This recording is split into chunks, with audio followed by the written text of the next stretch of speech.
Library Krishna, the Supreme Personality of Godhead Chapter 53 Krishna kidnaps Rukmiṇī. After hearing Rukmiṇī's statement, Lord Krishna was very much pleased. He immediately shook hands with the Brahmana and said, "My dear Brahmana, I am very glad to hear that Rukmiṇī is eager to marry me, since I am also eager to get her hand. My mind is always absorbed in thoughts of the daughter of Bhasmaka, and sometimes I cannot sleep at night because I am thinking of her.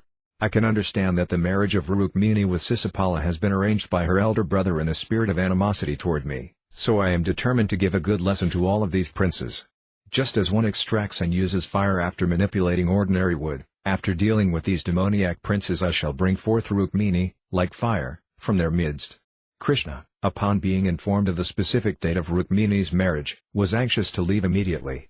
He asked his driver, Daruka, to harness the horses for his chariot and prepare to go to the kingdom of Vidarbha. After hearing this order, the driver brought Krishna's 4 special horses. The names and descriptions of these horses are mentioned in the Padma Purana. The first one, Saibhya, was greenish, the second, Shugriva, was greyish like ice, the third, Meghapuspa, was the color of a new cloud, and the last, Balahaka, was of ashen color. When the horses were yoked and the chariot was ready to go, Krishna helped the Brahmana up and gave him a seat by his side. Immediately they started from Dvaraka and within one night arrived at the province of Vidarbha.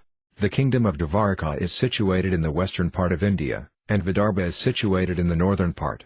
They are separated by a distance of not less than 1,000 miles, but the horses were so fast that they reached their destination, a town called Kandina, within one night or, at most, 12 hours. King Bhasmaka was not enthusiastic about handing his daughter over to Sisapala, but he was obliged to accept the marriage settlement due to his affectionate attachment for his eldest son, who had negotiated it. As a matter of duty, the king was decorating the city for the marriage ceremony and acting in great earnestness to make it very successful. Water was sprinkled all over the streets, and the city was cleansed very nicely. Since India is situated in the tropical zone, the atmosphere is always dry. Dust always accumulates on the streets and roads, so they must be sprinkled with water at least once a day, and in big cities like Calcutta twice a day. The roads of Kandina were arrayed with colored flags and festoons, and gates were constructed at particular crossings. The whole city was decorated very nicely. The beauty of the city was enhanced by the inhabitants, both men and women, who were dressed in fresh, washed clothes and decorated with sandalwood pulp, pearl necklaces and flower garlands. Incense burned everywhere, and fragrances like agarru scented the air. Priests and brahmanas were sumptuously fed and, according to ritualistic ceremony, were given sufficient wealth in cows and charity. In this way, they were engaged in chanting Vedic hymns. The king's daughter, Rukmiṇī, was exquisitely beautiful. She was very clean and had beautiful teeth. The auspicious sacred thread was tied on her wrist. She was given various types of jewelry to wear and long silken cloth to cover the upper and lower parts of her body. Learned priests gave her protection by chanting mantras from the Samaveda, Arjī Veda, and Yajur Veda. Then they chanted mantras from the Atharva Veda and offered oblations in the fire to pacify the influence of different stars. King Bhasmaka was experienced in dealing with brahmanas and priests when such ceremonies were held. He specifically honored the brahmanas by giving them large quantities of gold and silver, grain mixed with molasses, and cows decorated with cloth and ornaments. Damagosa, Sisapala's father, executed all kinds of ritualistic performances to invoke good fortune for his son. Sisapala's father was known as Damagosa due to his superior ability to cut down unregulated citizens. Dhamma means curbing down, and Gosa means famous, so he was famous for controlling the citizens. Damagosa thought that if Krishna came to disturb the marriage ceremony, he would certainly cut him down with his military power. Therefore, after performing the various auspicious ceremonies, Damagosa gathered his military divisions. He took many elephants garlanded with golden necklaces, and many similarly decorated chariots and horses. It appeared that Damagosa, along with his son and other companions, was going to Kandina not exactly to get Sisapala married but mainly to fight. When King Bhasmaka learned that Damagosa and his party were arriving, he left the city to receive them. Outside the city gate were many gardens where guests were welcome to stay. In the Vedic system of marriage, the bride's father receives the large party of the bridegroom and accommodates them in a suitable place for 2 or 3 days until the marriage ceremony is performed.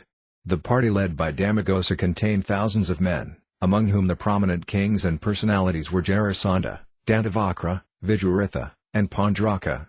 It was an open secret that Rukmiṇī was meant to be married to Krishna but that her elder brother Rukmiṇī had arranged her marriage to Sisapala. There was also some whispering about a rumor that Rukmiṇī had sent a messenger to Krishna. Therefore the soldiers suspected that Krishna might cause a disturbance by attempting to kidnap Rukmiṇī. Even though they were not without fear, they were all prepared to give Krishna a good fight to prevent the girl from being taken away. Sri Balarama received the news that Krishna had left for Kundina accompanied only by a brahmana and that Sisupala was there with a large number of soldiers. Balarama suspected that they would attack Krishna, and thus out of great affection for his brother he took strong military divisions of chariots, infantry, horses and elephants and went to the precincts of Kundina. Meanwhile, inside the palace, Rukmiṇī was expecting Krishna to arrive, but when neither he nor the brahmana who took her message appeared, she was full of anxiety and began to think how unfortunate she was. There is only one night between today and my marriage day, and still neither the brahmana nor Syamasundara has returned. I cannot ascertain any reason for this. Having little hope, she thought that perhaps Krishna had found reason to become dissatisfied and had rejected her fair proposal. As a result, the brahmana might have become disappointed and not come back. Although she was thinking of various causes for the delay, she expected them both at any moment. Rukmiṇī further thought that demigods such as Lord Brahma, Lord Shiva and Goddess Durga might have been displeased. It is generally said that the demigods become angry when not properly worshipped. For instance, when Indra found that the inhabitants of Vrindavana were not worshipping him, Krishna having stopped the Indra Yajna, he became angry and wanted to chastise them. Thus Rukmiṇī thought that since she did not worship Lord Shiva or Lord Brahma very much, they might have become angry and tried to frustrate her plan. Similarly she thought that Goddess Durga, the wife of Lord Shiva, might have taken the side of her husband. Lord Shiva is known as Rudra, and his wife is known as Rudrani. Rudrani and Rudra refer to those who are accustomed to putting others in distress to cry forever. Rukmiṇī was thinking of Goddess Durga as Girija, the daughter of the Himalayan mountains. The Himalayan mountains are very cold and hard, and she thought of Goddess Durga as hard-hearted and cold. In her anxiety to see Krishna, Rukmiṇī, who was after all still a child, thought this way about the different demigods. The Gopas worshipped Goddess Katyayani to get Krishna as their husband. Similarly Rukmiṇī was thinking of the various types of demigods not for material benefit but in respect to Krishna. Praying to the demigods to achieve the favor of Krishna is not irregular, and Rukmiṇī was fully absorbed in thoughts of Krishna. Even though she pacified herself by thinking that the time for Govinda to arrive had not yet expired, Rukmiṇī felt that she was hoping against hope. Not expressing her mind to anyone, she simply shed tears, unobserved by others, and when her tears became more forceful, she closed her eyes in helplessness. While Rukmiṇī was in such deep thought, auspicious symptoms appeared in different parts of her body. Trembling began to occur in her left eyelid, arm and thigh. When trembling occurs in these parts of the body, it is an auspicious sign indicating that something lucrative can be expected. Just then, Rukmiṇī, full of anxiety, saw the Brahmana messenger. Krishna, being the supersoul of all living beings, could understand Rukmiṇī's anxiety, therefore he sent the Brahmana inside the palace to let her know that he had arrived. When Rukmiṇī saw the Brahmana, she could understand the auspicious trembling of her body and immediately became elated. She smiled and inquired whether Krishna had already come. The Brahmana replied that the son of the Yadu dynasty, Sri Krishna, had arrived. He further encouraged her by saying that Krishna had promised to carry her away without fail. Rukmiṇī was so elated by the Brahmana's message that she wanted to give him in charity everything she possessed. However, finding nothing suitable for presentation, she simply offered him her respectful obeisances. The significance of offering respectful obeisances to a superior is that the one offering obeisances is obliged to the respected person. In other words, Rukmiṇī implied that she would remain ever grateful to the Brahmana. Anyone who gets the favor of the goddess of fortune, as did this Brahmana, is without a doubt always happy in material opulence. When King Bhismaka heard that Krishna and Balarama had come, he invited them to see the marriage ceremony of his daughter. Immediately he arranged to receive them, along with their soldiers, in a suitable garden house. As was the Vedic custom, the king offered Krishna and Balarama honey and fresh, washed garments. He was hospitable not only to Krishna, Balarama and kings such as Jarasandha but also to many other kings and princes according to their personal strength, age and material possessions. Out of curiosity and eagerness, the people of Kundina assembled before Krishna and Balarama to drink the nectar of their beauty. With tearful eyes, they offered Krishna and Balarama their silent respects.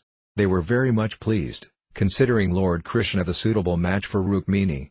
They were so eager to unite Krishna and Rukmiṇī that they prayed to the Personality of Godhead, "Our dear Lord, if we have performed any pious activities with which you are satisfied, kindly be merciful upon us and accept the hand of Rukmiṇī." It appears that Rukmiṇī was a very popular princess, and all the citizens, out of intense love for her, prayed for her best fortune. In the meantime, Rukmiṇī, being very nicely dressed and protected by bodyguards, came out of the palace to visit the temple of Ambika, goddess Durga. Deity worship in the temple has been in existence since the beginning of Vedic culture. There is a class of men described in the Bhagavad Gita as Vedavada. They believe only in the Vedic ritualistic ceremonies but not in temple worship. Such foolish people may here take note that although this marriage of Krishna and Rukmiṇī took place more than 5,000 years ago, there were arrangements for temple worship. In the Bhagavad Gita the Lord says, Yandi Deva Devan, the worshippers of the demigods attain the abodes of the demigods.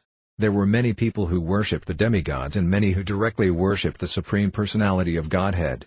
The system of demigod worship was directed mainly to Lord Brahma, Lord Shiva, Lord Ganesha, the sun god and goddess Durga. Lord Shiva and goddess Durga were worshipped even by the royal families. Other, minor demigods were worshipped by silly, lower-class people. As far as the Brahmanas and Vaisnavas are concerned, they simply worship Lord Vishnu, the Supreme Personality of Godhead. In the Bhagavad Gita the worship of demigods is condemned but not forbidden. There it is clearly stated that less intelligent men worship the demigods for material benefit. On the other hand, even though Rukmiṇī was the goddess of fortune, she went to the temple of goddess Durga because the family deity was worshipped there. In Śrīmad-Bhāgavatam it is stated that as Rukmiṇī proceeded toward the temple of goddess Durga, within her heart she always thought of the lotus feet of Krishna. Therefore when Rukmiṇī went to the temple it was not with the intention of an ordinary person, who goes to beg for material benefits. Her only goal was Krishna. As Rukmiṇī proceeded toward the temple, she was silent and grave.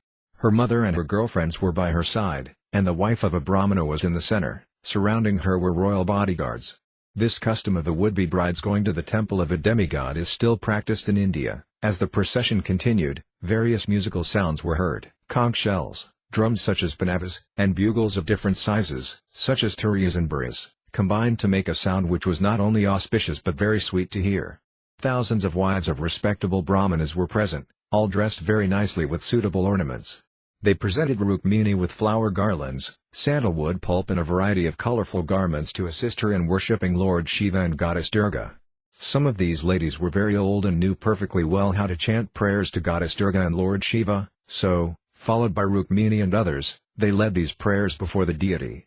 Rukmiṇī offered her prayers to the deity by saying, "My dear goddess Durga, I offer my respectful obeisances unto you as well as to your children." Goddess Durga has 4 famous children, 2 daughters, the goddess of fortune, Lakshmi, and the goddess of learning, Sarasvati, and 2 sons, Lord Ganesha and Lord Kartikeya. They are all considered to be demigods and goddesses. Since goddess Durga is always worshipped with her famous children, Rukmiṇī specifically offered her respectful obeisances to the deity in that way. However, her prayers were special. Ordinary people pray to goddess Durga for material wealth, fame, profit, strength and so on. Rukmiṇī, however, desired to have Krishna for her husband and therefore prayed that the deity be pleased with her and bless her with that benediction. Since she desired only Krishna, her worship of the demigods is not condemned. While Rukmiṇī was praying, she presented a variety of items before the deity, chief of which were water, different kinds of flames, incense, garments, garlands and various foods prepared with ghee, such as puris and kachoris. She also offered fruits, sugarcane, betel nuts and spices. With great devotion, Rukmiṇī offered them to the deity according to the regulative principles, directed by the old Brahmana ladies. After this ritualistic ceremony, the ladies offered the remnants of the food to Rukmiṇī as prasadam, which she accepted with great respect. Then Rukmiṇī offered her obeisances to the ladies and to goddess Durga. After the business of deity worship was finished, Rukmiṇī caught hold of the hand of one of her girlfriends in her own hand, which was decorated with a jeweled ring, and left the temple in the company of the others. All the princes and visitors who came to Kundina for the marriage had assembled outside the temple to see Rukmiṇī. The princes were especially eager to see her because they all actually thought that they would have Rukmiṇī as their wife. Struck with wonder upon seeing Rukmiṇī, they thought she was especially manufactured by the Creator to bewilder all the great chivalrous princes. Her body was well constructed, the middle portion being thin. Her high hips were adorned with a jeweled locket, she had pink lips, and the beauty of her face was enhanced by her slightly scattered hair and by different kinds of earrings. The bodily luster and beauty of Rukmiṇī appeared as if painted by an artist perfectly presenting beauty following the descriptions of great poets. Rukmiṇī's breasts are described as being somewhat high, indicating that she was just a youth not more than 13 or 14 years old. Her beauty was specifically intended to attract the attention of Krishna. Although the princes gazed upon her beautiful features, she was not at all proud. Her eyes moved restlessly, and when she smiled very simply, like an innocent girl, her teeth appeared just like jasmine buds. Expecting Krishna to take her away at any moment, she proceeded slowly toward her home. Her legs moved just like a full-grown swan, and her ankle bells tinkled mildly. The chivalrous princes assembled there were so overwhelmed by Rukmiṇī's beauty that they became almost unconscious and fell from their horses and elephants. Full of lust, they hopelessly desired Rukmiṇī's hand, comparing their own beauty to hers. Srimati Rukmiṇī, however, was not interested in any of them. In her heart she was simply expecting Krishna to come and carry her away. As she was adjusting the ornaments on a finger of her left hand, she happened to look upon the princes and suddenly saw that Krishna was present amongst them. Although Rukmiṇī had never before seen Krishna, she was always thinking of him, thus she had no difficulty recognizing him amongst the princely order. Krishna, unconcerned with the other princes, immediately took the opportunity to place Rukmiṇī on his chariot, marked by a flag bearing an image of Garuda. He then proceeded slowly, without fear, taking Rukmiṇī away exactly as a lion takes a deer from the midst of jackals. Meanwhile, Balarama appeared on the scene with the soldiers of the Yadu dynasty. Jarasandha, who had many times experienced defeat by Krishna, roared, "How is this? Krishna is taking Rukmiṇī away from us without opposition. What is the use of our being chivalrous fighters with arrows? My dear princes, just look. We are losing our reputation. He is just like a jackal taking booty from a lion." Thus ends the Bhaktivedanta purport of the 53rd chapter of Krishna. Krishna kidnaps Rukmiṇī.